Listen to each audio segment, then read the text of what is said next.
Bien, dans ce nouveau tutoriel, nous allons dessiner le circuit de puissance de la pompe 1. Voilà.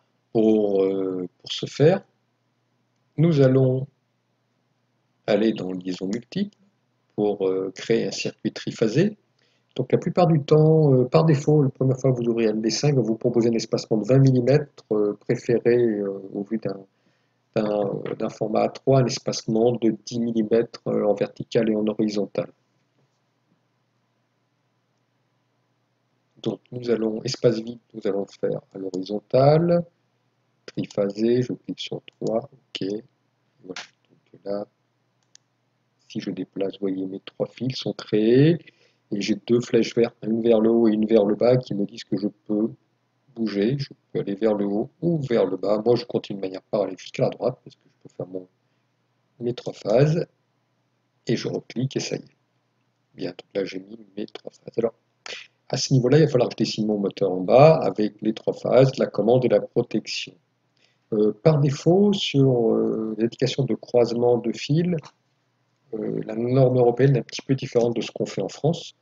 Donc on va modifier ça, on va cliquer sur le schéma, cliquer droit, aller dans Propriétés, je vais vous montrer dans Style. Voilà, dans Style des fils, on n'utilise plus depuis plusieurs années le style boucle, nous on utilise le style, voilà, celui qui en fait c'est un croisement tout banal qui n'est pas indiqué. Par contre, quand les deux fils s'interconnectent, on met un point.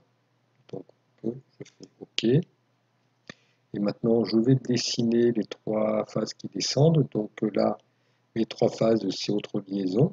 Je mets 3, OK. Je pars d'en haut et je descends. Bien, voilà. Maintenant, je vais mettre le matériel. Donc je vais protéger l'ensemble du schéma, par exemple, par un interrupteur sectionneur. Donc je retourne dans Icône, menu d'icône.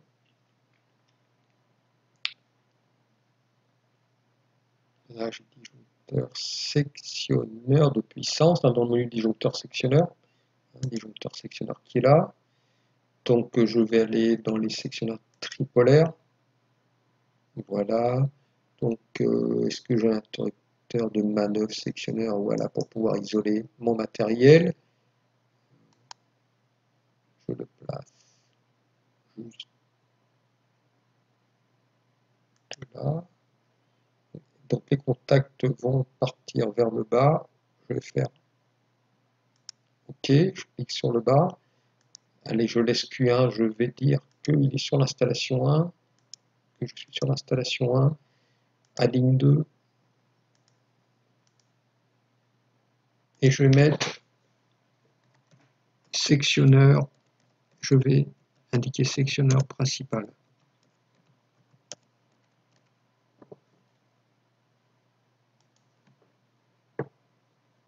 Voilà, sur la partie relevage. Ok, c'est fait, on verra plus tard comment on modifie les caractères.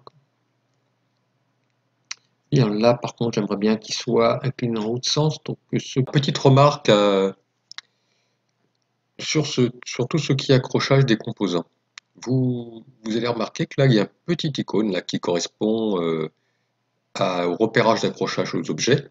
Il est bien important pour pouvoir accrocher les différents appareils que l'on va mettre sur les lignes triphasées, de cliquer dessus, déjà qu'il soit sélectionné.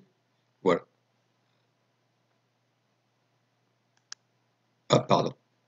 Au plus proche. Là, je voulais vous mettre. Là, c'est un peu différent par rapport à 2018. Donc et vous devez avoir sélectionné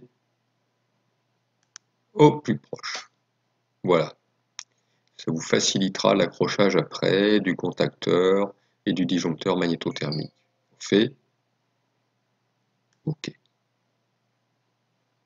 Voilà, tout ça doit être bien, accrochage des objets, vous voyez, tout ça bien actif. Voilà, c'est tout. Maintenant, on va pouvoir se réoccuper du sectionneur. Bien, on va maintenant inverser l'interrupteur sectionneur. Donc le mieux c'est, voilà, je clique sur la petite roulette du milieu de ma souris, je reste appuyé dessus, j'ai une petite map qui apparaît, je me le déplace bien au centre et après je grossis. Donc en tournant la molette vers le haut,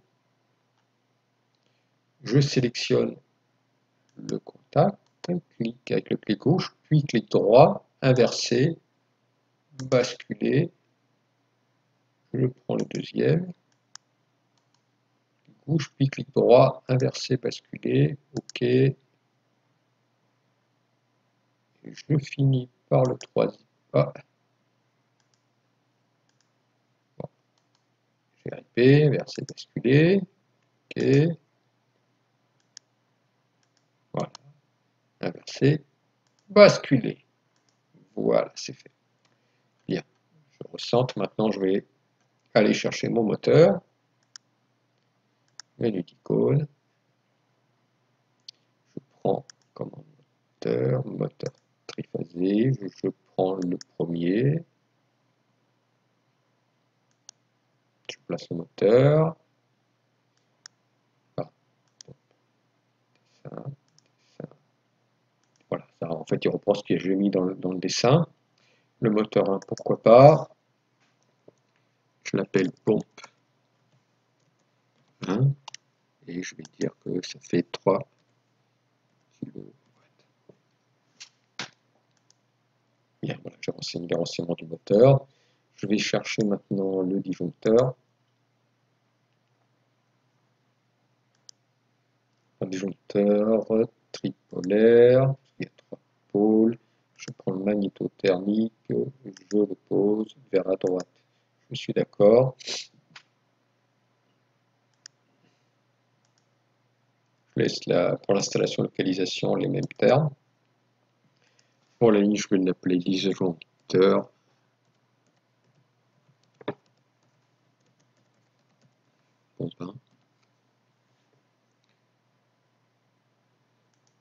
Voilà, je peux y mettre plus de renseignements. Pour l'instant, c'est tout ce que je sais. Je n'ai pas fait le choix sur le catalogue. Je vais mettre la commande. Elle se trouve dans commande moteur. Dans démarreur moteur, oui, ça s'appelle starter pour les termes anglais qui a été traduit. Mal traduit, on aurait dû dire contacteur. Vers la droite. Là, par contre, nous, on les appelle plutôt KM. Donc, je dis que c'est la première page, dès que c'est le premier. Je remets les renseignements concernant l'installation et la localisation. Et je vais l'appeler contacteur.